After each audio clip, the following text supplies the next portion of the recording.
తమ్ముళ్ళు, ఆడబిడ్డలు, జై తెలుగుదేశం. ఇంకా గట్టిగా రాయలసీమ గర్జన రాష్ట్రమంతా మార్మోగాలి. జై తెలుగుదేశం, జై తెలుగుదేశం, జై Telugu Desam. Amar high NTR, Amar high NTR, NTR Amar high. అందరికీ నమస్కారం. వేదిక పైనుండే పెద్దలకి,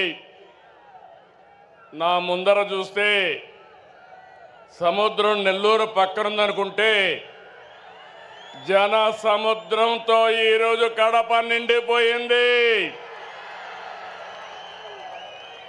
ఎక్కడ చూసినా మా తమ్ముళ్ళు, మా ఆడబిడ్డలే. ఎన్నోసార్లు కడపకు వచ్చాను, కానీ ఈరోజు మీ ఉత్సాహం చూస్తూ ఉంటే, మీ అభిమానం చూస్తూ ఉంటే నాకు ఒక ధైర్యం వచ్చింది. కొండనైనా ఢీ కొట్టి మీకు న్యాయం చేస్తానని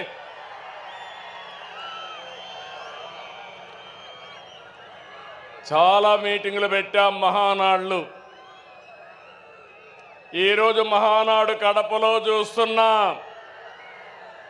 అందరూ అనుకున్నారు కడపలో మహానాడా అని. నాకు నమ్మకం ఉంది. కడప తెలుగుదేశం పార్టీ అడ్డా, అది నిరూపించడానికే ఇక్కడ పెట్టాం. అవునా కాదా తమ్ముళ్ళు మిమ్మల్ని అడుగుతున్నా?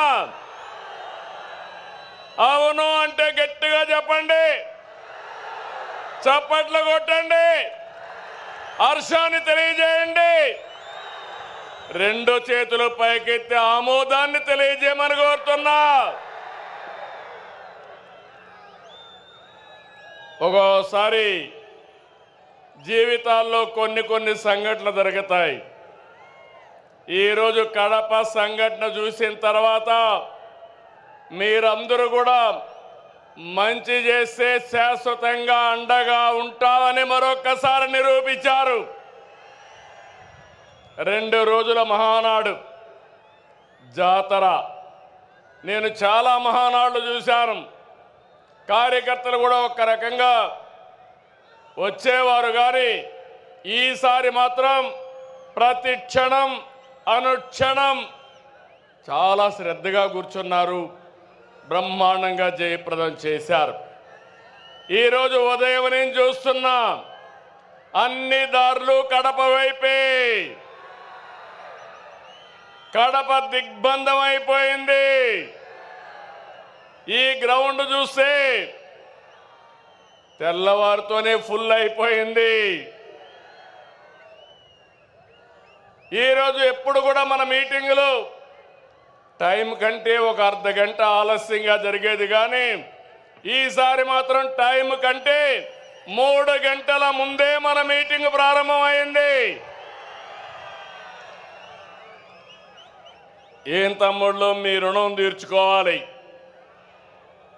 కూటమి ప్రభుత్వం ఏర్పడ్డాక మొదటి మహానాడు దేవుని కడపలో జరిగింది.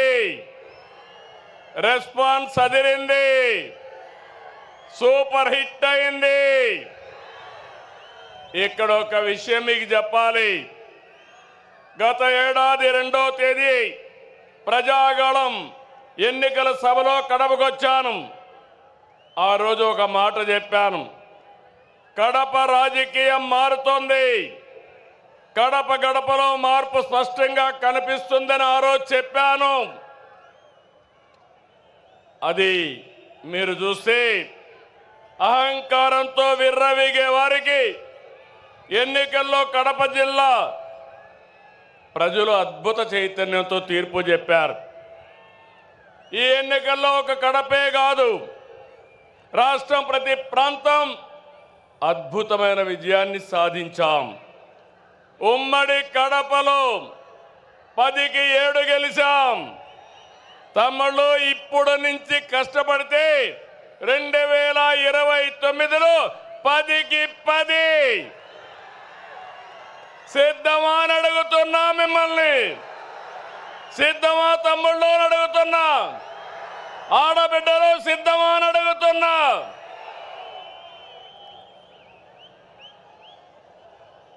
ఈ ఎన్నికల్లో రాయలసీమ ప్రజలు అద్భుతమైన తీర్పిచ్చారు. 52 సీట్లకి 45 సీట్లు కూటమిని గెలిపించారు. ఇందులో టీడీపీ 40 దాకా గెలిపించారు. వైసీపీకి రాయలసీమలో 7 సీట్లు వస్తే తెలుగుదేశం కూటమికి ఒక్క ఉమ్మడి కడప జిల్లాలో 7 సీట్లు గెలిపించారు. ప్రజా తీర్పు మళ్ళీ మనకు ఒక బాధ్యత గుర్తు చేసింది. కానీ ఈ తీర్పును మనం అర్థం చేసుకున్నాం. ఓడిపోయిన పార్టీ ఇప్పటికీ అర్థం చేసుకోలేదు, అర్థం చేసుకోదు కూడా. అధికారం కోసం పుట్టిన పార్టీ కాదు తెలుగుదేశం పార్టీ. ప్రజల జీవితాల్లో మార్చడానికి, మార్పు తేవడానికి పుట్టిన పార్టీ తెలుగుదేశం పార్టీ. అవునా కాదా అని మిమ్మల్ని అడుగుతున్నా. అవునంటే గట్టిగా చెప్పండి, చప్పట్లు కొట్టి. నా సుదీర్ఘమైన రాజకీయ జీవితంలో నేను చూశాను, ఎప్పుడు కూడా ప్రజలంతా కూడా అభివృద్ధిని, సంక్షేమాన్ని కోరుకుంటారు. ఇంకో పక్క పార్టీ ఎలా ఉండాలో, పాలన ఎలా ఉండాలో చెప్పడంలో తెలుగుదేశం పార్టీ ప్రస్థానం ఒక కేస్ స్టడీ. పాలకులు ఎలా ఉండకూడదు, పార్టీ ఎలా నలపకూడదు ప్రపంచంలోనే ఒక కేస్ స్టడీ వైఎస్ఆర్ పార్టీ అని చెప్పి కూడా నేను మీకు తెలియజేస్తున్నా. తెలుగుదేశం పార్టీ ప్రజా ఉద్యమాలు, పోరాటాలు, ఎన్నికలు, గెలుపులు కొత్త కాదని చెప్పి నేను మీకు తెలియజేస్తున్నా. గత ప్రభుత్వంలో 5 సంవత్సరాలు మనం పోరాటాలు చేశాం. హింసా రాజకీయాలు, హత్యలు, కేసులు, అవమానాలు, అవహేళనలు, బూతులు, అణిచివేత అన్నీ ఎదుర్కొన్నారు మా తమ్ముళ్ళు, మా ఆడబిడ్డలు. మీరే నా బలం, బలగమని మరొకసారి గుర్తు చేస్తున్నా. మొన్నటి విజయం వెనుక కార్యకర్తల పోరాటం ఉంది, మీ త్యాగం ఉంది, మీ కష్టం ఉంది. విధ్వంస రాష్ట్రాన్ని పునర్నిర్మిస్తామని మన మిత్రుడు జనసేన అధినేత పవన్ కళ్యాణ్ గారు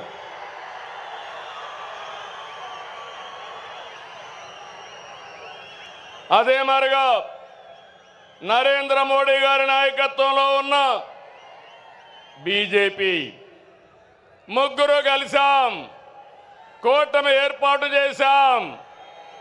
తమ్ముళ్ళు, అది చేస్తే దాని ప్రభావం అంతా ఇంత కాదని మరొకసారి విజ్ఞప్తి చేస్తున్నా. 94% స్ట్రైక్ రేట్, 57% ఓట్ షేరు, అదిరిపోయే మెజారిటీలు. ఒకప్పుడు ఎన్నికల అసెంబ్లీ అంటే 10,000, 15,000 మెజారిటీ వచ్చేది. మొన్న ఎన్నికల్లో కొత్త వాళ్ళకి సీట్లు ఇచ్చిన 83 మందికి 30,000 మెజారిటీలు వచ్చాయి. 30 మందికి 50,000 మెజారిటీ వచ్చింది. 10 మందికి 70,000 వచ్చింది. ముగ్గురికి 90,000 పైన మెజారిటీ వచ్చిందంటే ఇక్కడే గాజువాక ఎమ్మెల్యే పల్లా శ్రీనివాస్ ఉన్నాడు. 94,000 మెజారిటీ, అత్యంత మెజారిటీ. అదే మరి భీమనిపట్నంలో గంటా శ్రీనివాసరావుకి అదే మెజారిటీ వచ్చింది. మంగళగిరిలో తెలుగుదేశం పార్టీ యువగళం నాయకుడు నారా లోకేష్కి 92,000 మెజారిటీ వచ్చింది. వైనాట్లు గొడ్డలి పోట్లు అనేది మన రాజకీయం కానే కాదు. ప్రజలిచ్చిన అధికారాన్ని బాధ్యతలా భావించి ప్రతి క్షణం కష్టపడి పనిచేయడం మన విధానం.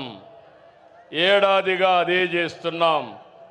సరిగ్గా ఏడాది క్రితం రాష్ట్రంలో చిమ్మ చీకట్లలో అస్తవ్యస్త పరిస్థితిలో ఉంది. విధ్వంస పాలనతో రాష్ట్రం 30 సంవత్సరాలు ఎన్నికెళ్ళింది. తమ్ముళ్ళు 10 లక్షల కోట్ల రూపాయల అప్పులు, 1,20,000 కోట్ల రూపాయలు బకాయిలు, వడ్డీనే 40,000 కోట్లు సంవత్సరానికి. ఇది కాకుండా అసలు కట్టాలి. మళ్ళా మీ అందరికీ పనులు చేయాలి. ప్రభుత్వ ఉద్యోగాలకి జీతాలు ఇవ్వలేని పరిస్థితి. అయితే కష్టాలు చూసి బెదిరిపోలేదు, సవాళ్లను చూసి పారిపోలేదు. అనుభవంతో ఆలోచించాను. తమ్ముళ్ళు, క్లేమోర్ మైన్స్కే భయపడని నేను సమస్యలకు భయపడతానా అని మీ అందరికీ విజ్ఞప్తి చేస్తున్నా. ఆ మనోధైర్యంతోనే ముందుకు పోయాం. ఇటుక ఇటుక పేర్చుతూ విధ్వంసమైన రాష్ట్రాన్ని పునర్నిర్మాణం వైపు ముందుకు పోతున్నాం. ఏడాదిలో ఎన్నో సంక్షేమ కార్యక్రమాలు, అభివృద్ధి కార్యక్రమాలు చేసి మన సత్తా చూపించే కార్యక్రమంలో ముందుకు పోతున్నాం. నేను ఒకటే ఎన్నికల ముందు చెప్పాను, అభివృద్ధి, సంక్షేమం, సంపద సృష్టి, నిరంతరం ఈ పేద ప్రజల జీవన ప్రమాణాలు మెరుగుపరచడం నా జీవితాశయం అని చెప్పి కూడా నేను మీకు తెలియజేస్తున్నా. ఈరోజు మీరు చూడండి, సంపద సృష్టించడం తెలిసిన పార్టీ తెలుగుదేశం పార్టీ. సంక్షేమ కార్యక్రమాలకు నాంది పలికిన నాయకుడు, ఆరాధ్యుడు నందమూరి తారక రామారావు గారు అని చెప్పి నేను మీకు తెలియజేస్తున్నా. అదే నేను ఆలోచిస్తున్నా. నా కష్టం నా కోసరం కాదు, నన్ను నమ్ముకున్న ఈ జన సముద్రం కోసమని మరొకసారి విజ్ఞప్తి చేస్తున్నా. మామూలుగా అయితే ఇంతమంది రారు. మీలో నేను చూస్తున్నా, ఇది అవుతానే పిలిచి సన్మానం చేస్తాం. కోడూరు నుంచి 60 సంవత్సరాల వయసులో సైకిల్ వేసుకొని కడప మహానాడుకు వచ్చాడంటే అది తెలుగుదేశం పార్టీ పైనుండే అభిమానం. వారిని చూడండి తమ్ముళ్ళు, ఇలాంటి కార్యకర్తలు ఉన్నారంటే ఈ పార్టీకి పూర్వ జన్మ సుకృతం. తమ్ముళ్ళు గట్టిగా చప్పట్లు కొట్టి అభినందించండి. ఒక స్ఫూర్తి ప్రదాత. పార్టీ అంటే ఇట్లుండాలి. మనం అందరం ఈ మారిగా ఉంటే ఇంకా వైఎస్ఆర్ కాంగ్రెస్ పార్టీకి అడ్రస్సే ఉండదు. అవునా కాదా? ఉంటామని చెప్పండి. అలాంటి కార్యక్రమాలతో ఈరోజు ముందుకు పోతున్నాం. నెల నెల పింఛన్లు ఇస్తున్న మనం ఏ స్థాయిలో సంక్షేమం అందిస్తున్నాయో చెబుతుంది. దేశంలో ఏ రాష్ట్రమైనా 64 లక్షల మందికి పింఛన్లు ఇస్తున్నారా అని అడుగుతున్నా, సవాలు విసురుతున్నా.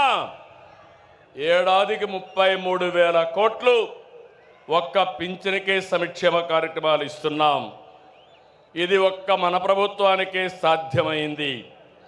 మాటిచ్చిన విధంగా వృద్ధులకి, దివ్యాంగులతో సహా ప్రతి ఒక్కరికి కూడా 4,000, 6,000, 10,000 రూపాయలు 15,000 రూపాయలు పింఛన్ ఇస్తున్నాం. 3 నెలల మొత్తం కలిపి ఒకేసారి ఇచ్చాం. మాట ఎన్నికల్లో ఇచ్చా, మాట నిలబెట్టుకున్నానని మరొక్కసారి మీ అందరికీ విజ్ఞప్తి చేస్తున్నా.